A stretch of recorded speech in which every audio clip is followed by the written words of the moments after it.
world, he's still competing. It's great. Yeah, I think it's very great.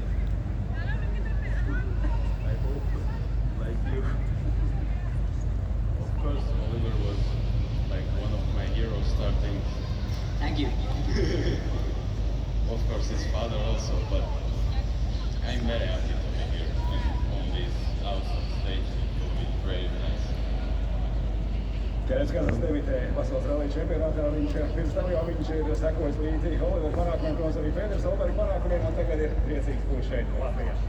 Thank you very much to our drivers from our support championships. All the best for this weekend.